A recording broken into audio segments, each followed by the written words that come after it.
సూటిగా ప్రశ్న అడుగుతున్నాము. మీరు పోలవరం ఎత్తుని తగ్గిస్తున్నారా లేదా, తగ్గిస్తారా లేదా అడుగుతున్నప్పుడు దానికి సమాధానం చెప్పలేదు కదా అధ్యక్ష. దానికి వాళ్ళు ఏం చెప్తారు, 20 వినండి మరి నేనేం ఫ్యాబ్రికేట్ చేయట్లేదు. I'm not fabricating any issue.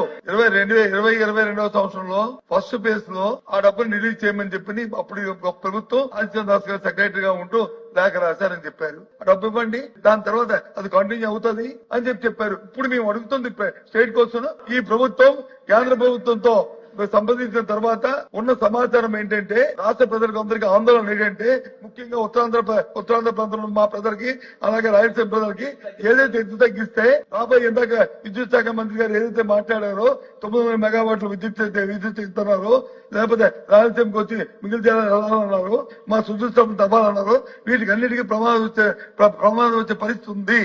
కాబట్టి తగ్గిస్తున్నారా లేదా, తగ్గిందని చెప్పండి. Yes record fine, no issue. అదే ఆ మాట చెప్పండి అంతే నేను అడుగుతుంది స్ట్రైట్ కోసం. అంతేగాని దానికి ఉపద్ఘాతాలు మా చరిత్రది సార్. పోలవరం అంటే స్వర్గీయ రాజశేఖర రెడ్డి గారు జ్ఞాపకం వస్తారు. నేను వెళ్ళాను దానికి హోమ్ మినిస్టర్ చేసినప్పుడు ఐఎమ్ ది మ్యాన్. మా అద్భుతమైన కార్యక్రమంలో నాకు అవకాశం భగవంతుడు నాకు ఇచ్చాడు. మీరు మార్చారు రైట్. వీళ్ళు వచ్చి ఏం చెప్తారు సార్ వీళ్ళు. అయినా దానికి వెళ్ళట్లేదు.